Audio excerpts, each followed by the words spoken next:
बिजली मजीद महंगी करना मुश्किल है। हुकूमत ने IMF के सामने हाथ जोड़ दिए। हुकूमती जिम्मेदारान ने कहा कि घरेलू सार्फिन के लिए बिजली मजीद महंगी की जाती है तो हुकूमत की साख को शदीद नुकसान पहुँचने का अंदेशा है। हुकूमत पहले ही अफराते ज़र की 9 साल की बुलंद तरीन शरह 11.6% के मामले में अपनी पॉलिसियों का दिफा कर रही है।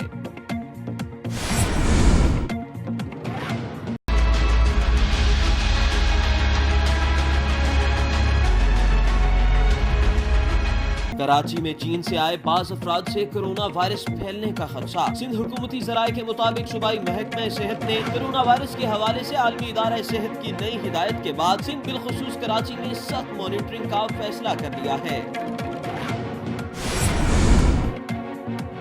पाकिस्तान का 2 टेस्ट मैचेस की सीरीज के पहले मैच में बांग्लादेश के खिलाफ टॉस जीतकर फील्डिंग का फैसला। कौमी कप्तान अजहर अली का कहना था, बांग्लादेश को कम से कम रन्स पर आउट करने की कोशिश करेंगे और हमारे फास्ट बॉलर्स अहम किरदार अदा करेंगे। अजहर अली के अलावा शान मसूद, आबिद अली, बाबर आजम, हारिस सुहेल, असद शफीक, मोहम्मद रिजवान, यासिर शाह, मोहम्मद अब्बास, नसीम शाह और शाहीन अफरीदी शामिल हैं। अगर आपने अभी तक हमारा चैनल सब्सक्राइब नहीं किया तो अभी सब्सक्राइब करें और बेल आइकॉन को क्लिक करके हमारी लेटेस्ट वीडियोस के बारे में अपडेट जानें।